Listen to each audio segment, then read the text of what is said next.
Although Brussels is extremely diverse, Brussels is not inclusive. There's a huge amount of segregation in Brussels alone. Welcome to Open Doors, a podcast bringing you diverse voices and cross-cultural perspectives. With fresh ideas on how to create a more inclusive society, we'll give the floor to those who care about our collective future in Europe. From democracy and equal rights to education, social justice and entrepreneurship, we are going to discuss the topics that matter deeply to our guests and our audience. What kind of power do each of us hold as individuals, but also as a collective, to make a real difference in our society? What voices should we listen to more, and what perspectives are we missing? What are their priorities ahead of the elections, and what kind of impact will certain narratives and results have on them? Join us for a series of stories and testimonies around participation, and make sure to tune in to our next episodes.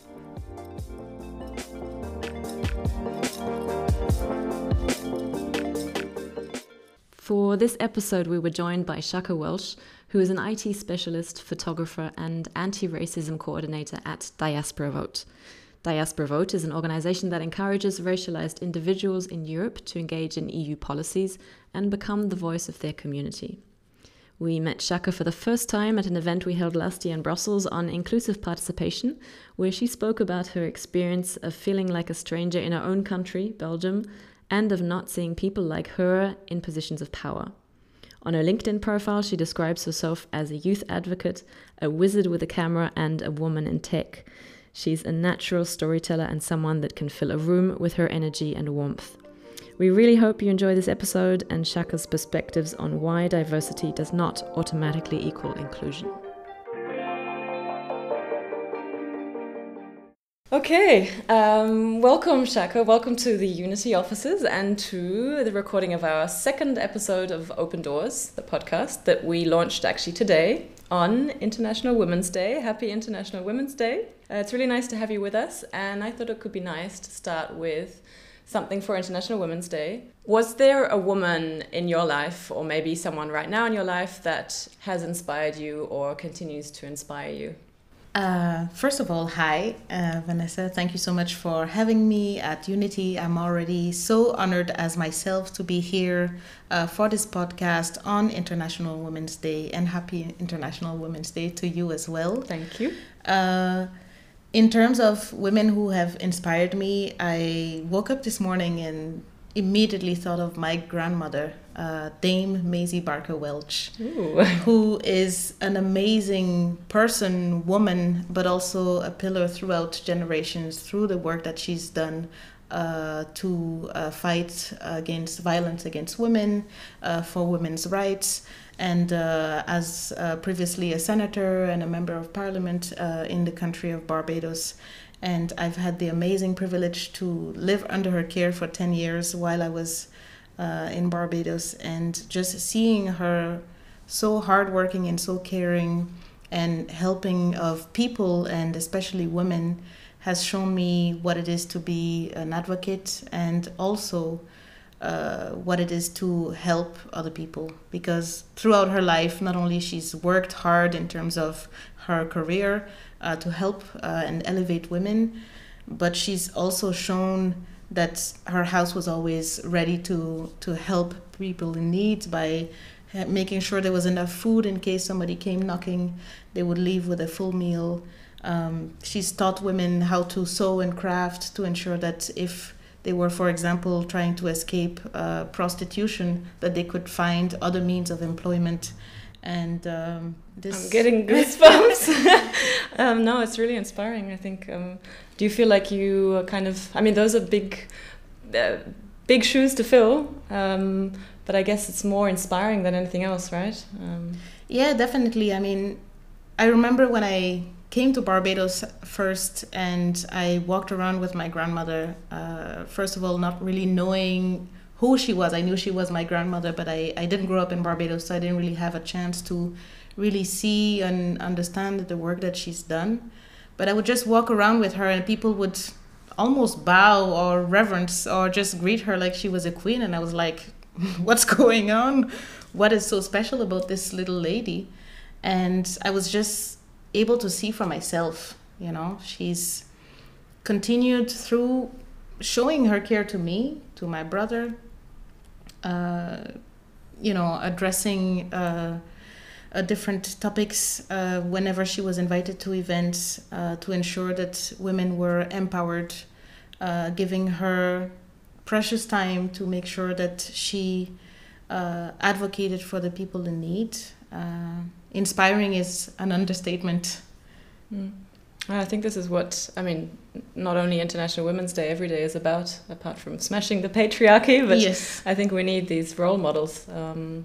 But maybe to bring us back, or this is actually the perfect way to bring us back to the topic and why we invited you to join us for the second episode. And it's not actually the first time we meet. We had the pleasure of having you with us in Brussels in September last year for an event that we organized as part of the MILE project, which was about migrant inclusion and participation at the local level. You gave us a really nice pitch on your ideas and perspective on what it means to be inclusive and why it's so important to include minorities, diaspora youth, people of color in politics and get them interested and engaged. And we're going to talk a bit about that too. But let's start with maybe your experience, your personal experience pre-diaspora vote. Mm-hmm. Were there any events, anything that marked your kind of relationship to politics, to elections, to participation? Absolutely. Actually, there's a very quick intro about the fact that growing up under my grandmother, I saw that she was very much involved into politics, and for some reason I thought politics was not for me. I thought it was something far away that involved people that did things that didn't really have an impact on me. And I remember it seemed like such hard work that sometimes didn't lead anywhere, that I thought I will never get into politics. So I'm just throwing that out there. And basically, when I returned to Belgium from Barbados, that's when I first realized that I was a black woman. So my mother is white, Ashkenazi Jew, and my father is from Barbados. And I always grew up in Brussels thinking I'm this mixed girl. People used to call me métisse. And then I left. I went to Barbados. There I also had some identity issues, and then I came back, and suddenly everybody, including the people that knew me, changed their vocabulary towards me and called me a black woman. And given the treatment of black people at the time, I had a problem with that. And I thought, why do you push me to choose? I don't want to be one or the other. I like both of my heritage. But bit by bit, I started to try to enter the workforce and realized I am perceived as a black woman. And the way that the people behave towards me as a black woman is quite often, especially in the workforce, negative. In which kind of areas of life did you feel that the most, or was it all parts of your life? When I first really felt it in a dramatic way was when I worked in the education field. So I became a teacher, and I worked as an English teacher for 3 years in secondary school here in Brussels. And I was the only black woman, one of very few people of color. And I don't look very old, so people assumed that I was a student and quite often treated me like, why are you in the staff room? You shouldn't be here, get out. Or they knew that I came from this little island and questioned my degree. They refused to acknowledge me sometimes in meetings. But I guess that was something that over time I kind of learned to deal with, because it was against me, but I knew that it wasn't about me. They had a problem, and this problem is called racism. So what actually impacted me most was when the racism was towards the students. I actually started teaching at my old school. So I got a chance to see very few of my colleagues who used to be my teachers. And at the time I had admiration for them. So I was very happy about that in the beginning. But I started getting questions like, what do you think about the difference between then and now? Do you think a lot of things have changed? And actually, when I was a little girl, my brother and I were the only two mixed kids, and there were perhaps 2 or 3 more black kids out of 800 students. So it wasn't diverse, to say the least. And when I joined this school and started teaching, I saw that things had indeed changed a lot and that there were students from all over the world. And I thought, this is amazing. And when actually I told my colleague, yeah, I'm seeing it's a lot more diverse now, and I feel that it really adds value to the community of the school. And the first response was, yeah, but it shouldn't be too much because otherwise it's going to get ghetto. I was like, okay, interesting response from a direct colleague teaching our students from all over the world. And I started hearing terrible things in the staff room, like one of my colleagues who was a math teacher at the time saying that one of his students, said that she wanted to be a surgeon. This student happened to be of African descent. And his proud response when he was telling the story to our colleagues in the staff room was, well, she wants to be a surgeon. Well, she can be a surgeon in her country. Furthermore, other things happened, such as one time I was in the hallway and during break time, and one of my students was actually talking to another colleague. So it's like a long hallway with a lot of classrooms. And I was standing by the door of my classroom. My colleague was standing by the door of his classroom. And my student was telling him that he was failing. And he was devastated because he was putting so much effort. He had already failed quite a few times. And this is not a delinquent. This is a very smart, kind-hearted guy who just has a hard time in academics. But he's a genius. He speaks several languages and has perfect pitch and plays 7 instruments. And he's just, so talented, but maybe this is just not his route. Anyway, he's really trying hard. And he's telling our colleague, look, I'm failing. Like, what is it that I am doing wrong? And he's clearly saddened by the situation. And at the end of the hallway, there's another colleague who was also standing by her door, who just marches in, and she's like, oh, you're failing, huh? Well, it's because you're black. Out of nowhere, she just appeared like a wild Pokemon. And she just says this, and as she says it, her peripheral vision, I guess, sees me, and she turns and realizes what she's done, because I heard and I saw. And I was just shocked. How could you say this to a student? First of all, about any student, how could you make a mockery of their failure? How could you make a mockery of someone who's clearly saying, I want to succeed, help me? And being in the position of a teacher is, really make or break people. You have the opportunity to impact people for life. You can do so positively or negatively, and choosing to do it negatively is just beyond words. Thankfully, this is a strong young man whom I'm still in contact with and who's doing very well in music. But what if he had heard other things that day, and what if he was just not coming back the next day?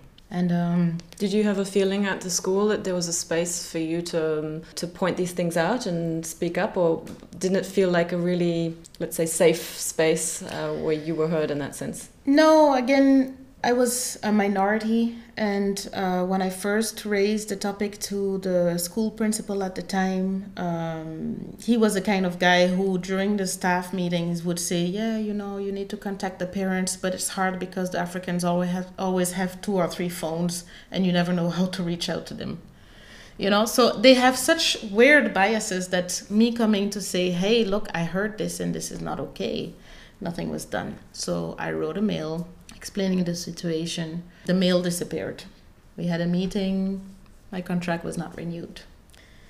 Yes. So this led you to your next career step? Indeed, actually, I didn't get to diaspora vote yet. Being a teacher is already hard because the system is just difficult if you want to get out of the temporary situation. Which is a system in Belgium, right? You have, yes. I think the way it works is you are only hired on a contract of a year. Is that how it works? Or? No, basically you are temporary until you are appointed. And when you are appointed is like a CDI for life contract. A long-term contract. Long-term contract for life.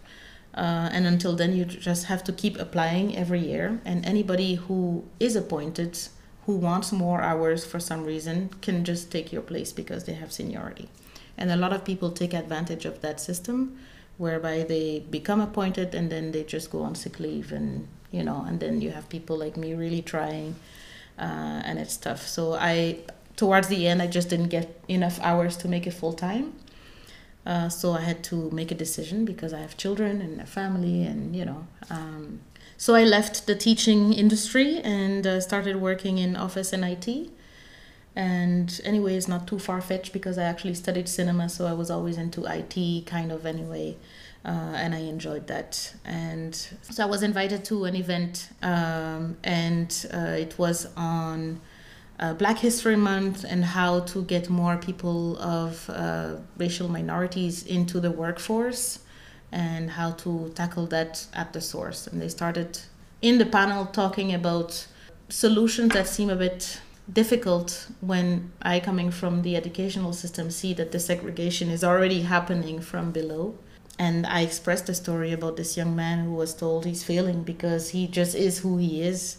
So I'm at that event and it came time for Q&A, and so I took the mic and expressed my thoughts on, it's very nice to try to increase the amount of racialized people or ethnic minorities or minorities full stop in the workforce, but if you really look at it, it comes from below. So let's see how we can improve things in the educational system, first at national level and then through the other member states.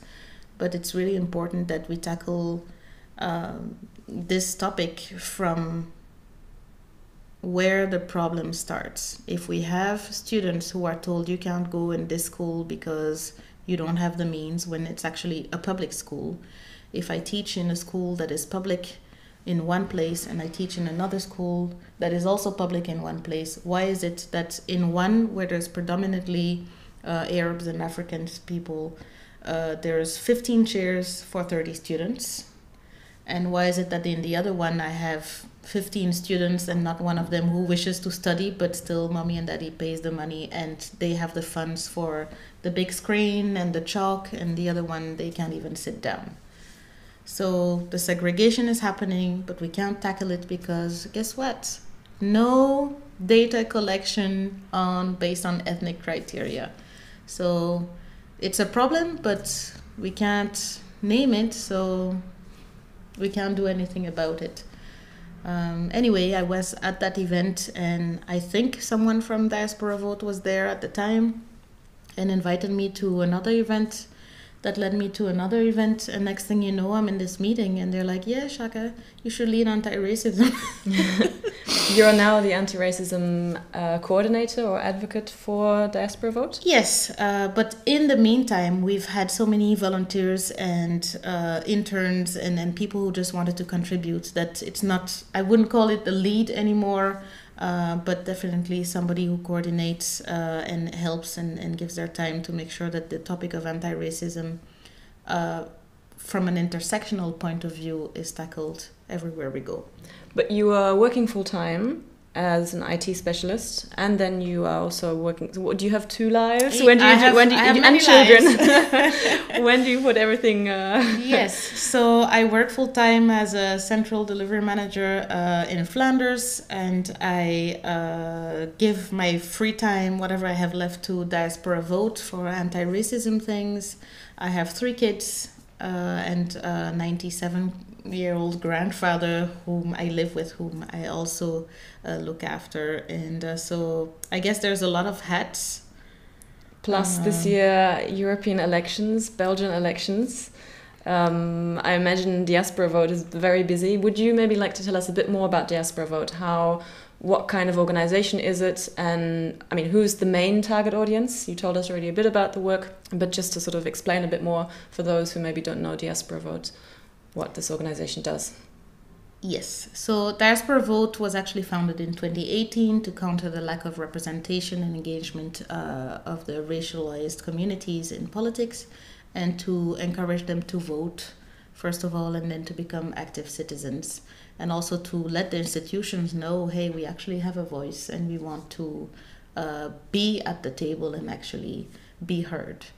So throughout the years, we have developed many projects, including training sessions and programs like Work with Your MEP.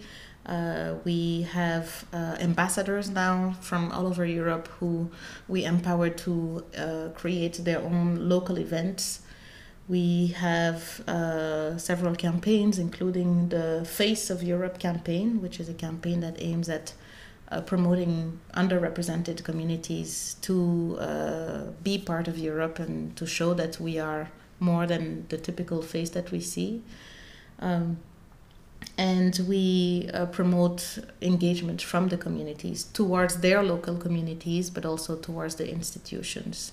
So that's the ultimate goal, and we want to make sure that the topic of intersectionality is really approached in everything that we do, like I mentioned before, because we can talk about racism, but we can also talk about LGBTQ, we can also talk about disability and gender and sexual orientation.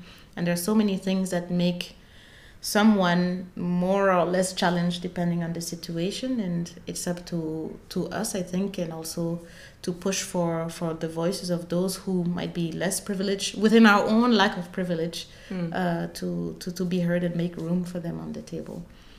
So if I may ask, so for example, you might reach a young person living in Belgium, perhaps Afro-Belgian, who doesn't think they really have a say in politics. Maybe they've never voted, or maybe they've considered voting, or it's the first time that they're actually able to vote this year.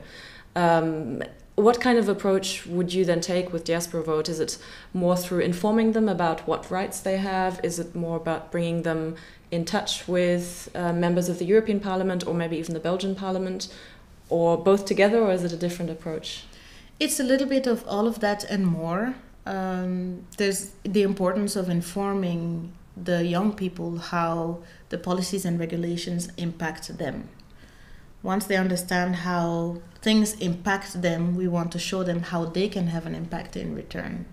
But it's really hard to convince young people when we see that you have a need right now, but your voice or impacts could be only within a few years. We all know that, regulations can take sometimes many years to be approved and to be put in place, and then even then it's not necessarily reinforced or measured. So that's one of the difficult parts that aspects that we have in trying to convince the young people that if you do something today, there will be an impact somewhere, like a butterfly effect at some point, but we need patience and consistency.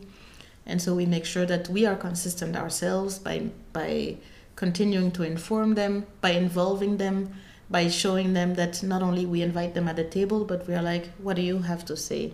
Do you feel like you're doing a bit the work that European institutions should be doing, or that, for example, parliaments or politicians should be doing? Of course, you're engaging them, and I'm sure there are some that are willing to be ambassadors or promoters of that project, or organization. But yeah, do you feel like there's a gap that you're trying to fill that is quite a big one? It's a big gap. And again, Diaspora Vote was created to counter that gap. And indeed, we wish that the institutions did it themselves. But at some point, if we see that the work is not being done, I guess we have to take the reins and move on with ourselves, with the things that we know, with the network that we have. It's not very much, but over time, we're able to just keep at it. And indeed, in an ideal world, the institutions would do that themselves. And if they did that themselves, there wouldn't be a need for that to be done, and everybody would have equal rights. So let's imagine someone sitting in the European Parliament is listening to this podcast, and we're going to convince them of why it's important to do this, or at least what's the risk if we don't, right? For you personally, what's the risk if, for example, this year or next year, in any kind of year, whether it's an election year or not, we don't involve diverse communities, people from different backgrounds, racialized people, young people, women? If we just carry on doing what we're doing and we're a politician and we have our policies and our electorate, our goal is to get re-elected maybe. But so what do we risk if we don't involve those groups? I think if we don't involve the minorities in anything that we do, we risk a big lot. Just from a socio-economical point of view, we know that not only the minorities and the racialized communities are impacted the most by the policies and regulations, but also they are the ones who contribute the most to the economy. Just think about, we were talking about grandparents earlier. If we have nobody to work in homes or to do the jobs that nobody else wants to do, how will we advance as a country, as a nation? If we have people who excel in things that we are not strong enough to do ourselves, for example, I don't know, heart surgeon, physicists, and we refuse them entry to the country, or we refuse for them to have the equal privilege, then they just can't give us their expertise. Or maybe they don't want to.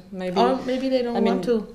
In our previous episode, we were talking to Shada Islam, who's an EU affairs commentator, journalist in Brussels, and she made an interesting point saying, well, maybe these people don't feel like they belong. They might be extremely skilled, like you say, and have really good ideas and experiences and expertise that they could share with us, and they would like to, and they're interested to, but maybe they're being turned off by seeing a not so diverse European Parliament or a not so diverse European Commission that are in the end, or a government that are making the laws. Even though they do have that power, there's that risk too, right, that they're going to be turned off by this idea. Absolutely. And we were talking about my experience in teaching just earlier, and just facing this many challenges eventually turned me away from a job that is really such a pillar in all societies.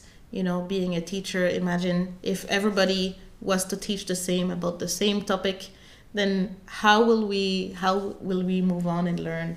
So indeed there's a risk that there would be a sort of brain drain and also a diversity drain if we don't include the racialized communities, if we don't include the minorities. We also talk about the fact that nowadays, with the DEI being such a trendy topic, a lot of organizations and institutions now have budgets for this.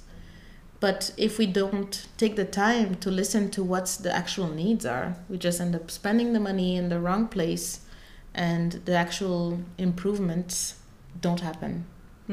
Like diversity, inclusion, intersectionality, there are words that are being thrown around a lot. I think not only institutions, we all fall victim of wanting to be more inclusive, but then it's the danger, right, of not actually following up on these words, and nice sounding words, of course.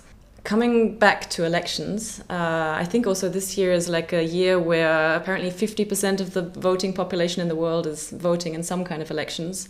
The ones that I guess most important for me living in Brussels, and probably for you too, are the Belgian elections and the European elections, although I can't vote in the Belgian elections. I can only vote in the German ones, being German. Do you say you feel 100% Belgian, European?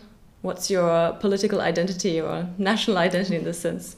It's an interesting question because, as you know, I come from mixed heritage, multicultural heritage, multiracial, and I want to feel Belgian. I love Belgium in many ways, and I have some love for its faults as well, and want to love it so much that I want to see it grow. But everywhere I go, I am made to feel like I'm not Belgian. If I'm asked where I'm from and how do you eat your fries, I'm always made to feel like, oh, but it doesn't go quite right with my perception of you. Can you really explain more? Where are you really from? It's kind of the cliche question, but it keeps on coming. And then whenever I feel a bit facetious, I say something like, actually, my great-great-grandfather was Hungarian. And just to confuse them. Yes. And they are even more confused, of course. But then when I say my father is from Barbados and I also grew up there, they're like, oh, so you are Barbadian. And they just take away my Belgianness. So I want to feel Belgian. In some aspects, I feel Belgian. But there's never going to be, at least so far, a day where I feel like this is my country. I don't have to justify my position here, my place here. And Does it help living in Brussels? Brussels being a city that is very international, very diverse and mixed. Does it make that a difference for you in terms of belonging, that you maybe feel more of a belonging in Brussels or not at all? Not really, because although Brussels is extremely diverse, Brussels is not inclusive.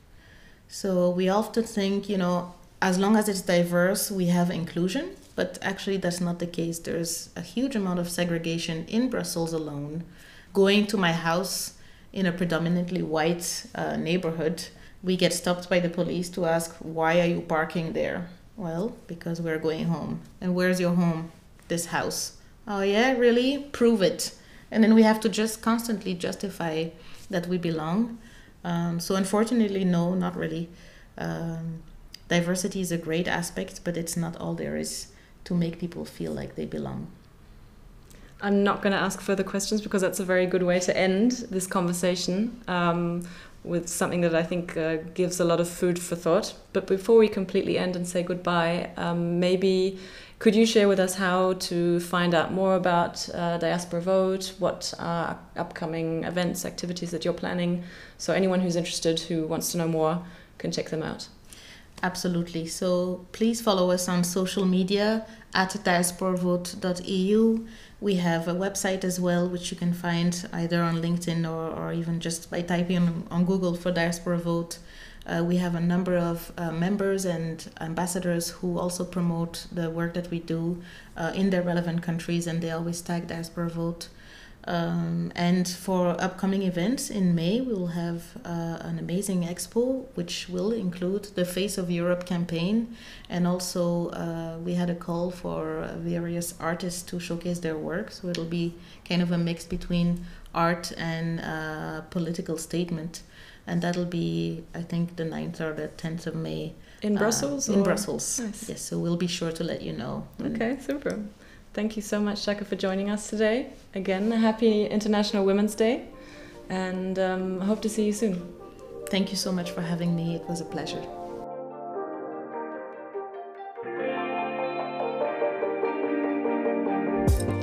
This podcast episode was brought to you by The New European, an online community dedicated to conversations on participation and inclusive entrepreneurship.